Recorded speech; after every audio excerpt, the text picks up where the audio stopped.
For today's ganap guys, ay minisage ako ng aking kaibigan dahil may pupuntahan kami. So nagmadali akong maligo and pinuntahan ko na nga siya sa aming meet-up area. And guys, hindi naman ako na-inform kung saan kami pupunta. So dito nga pala kami pumunta guys sa grand opening ng milk teahan ng aming kabatchmate na si Mark Basas. Shout out sa you and thank you sa palafang! Yeah! Kung alam ko lang talaga na dito kami pupunta ay nagdala ako ng plastic makapag-sharon man lang. Yes! Hoy, hindi! Kumain ka na nga ng marami dyan. Gusto mo pa talagang plastic ha?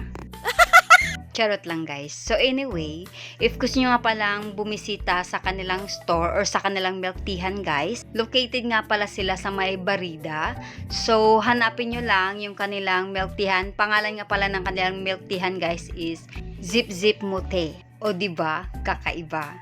So yun na nga guys, gusto nyong matry ay visit lang kayo sa kanilang store. So ito nga pala yung ibang pagkain na ino-offer nila na maaari nyong matry and ma-enjoy. So after na nga nito guys, ay bumili lang ng milk tea si Mincho, yung aking kaibigan. And hindi pa kami umuwi ha, may pinuntahan pa kami. Pumunta pa kami sa aming isa pang close friend sa may Karamkam, kay Evelyn. So doon naman kami manggugulo sa kanila. And at the same time, ay gusto nga rin mag-unwind ng aking kaibigan si Mincho kasi nga naboboard na siya sa kanilang bahay. And ito na nga yung aking kaibigang takot sa camera. So bawat hagip sa camera guys ay magagalit yan. Pero wala na nga siyang nagawa guys kasi nga nasasali talaga siya sa video. So ayan na nga, nag-decide sila na magkilawin nga kami. And ito, pumunta muna kami sa SeaWorld ni Mincho and then nag-video-video lang kami and sobrang nakaka-relax ng lugar guys. Maswerte to si Evelyn kasi malapit siya sa may dagat. So if bored siya, if stressed siya, diba, mabilis lang siyang magmumuni-muni dito and mag-isip kung paano gumanti. Hindi! Ginawa pang criminal si Evelyn. No? Charot lang Evelyn. So ito na nga si Evelyn at saka yung kanyang anak.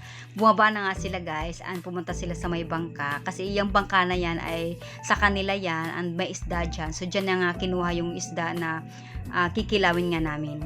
So habang nandoon nga sila guys ay kami naman ni Mincho na sa may SeaWorld lang.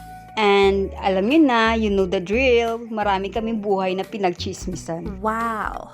Hoy, hindi charot lang. Nag-usap lang talaga kami ng masinsinan about sa aming mga life update and also yung aming mga plano sa buhay, mga ganung bagay lang. So after na nga ng kwentuhan namin ni Mincho ay pumunta na nga kami ulit doon sa bahay ng aming kaibigan para nga gawin na nga yung kilawing. So habang ginagawa na nga nila nito guys ay sobrang natatakam na talaga ako kasi alam niyo yung pag naamoy niyo yung mga ricado ng mga pinaglalagay nila ay talagang matatakam ka talaga lalo. So ayun na nga guys, afterwards ay kumain na nga rin kami.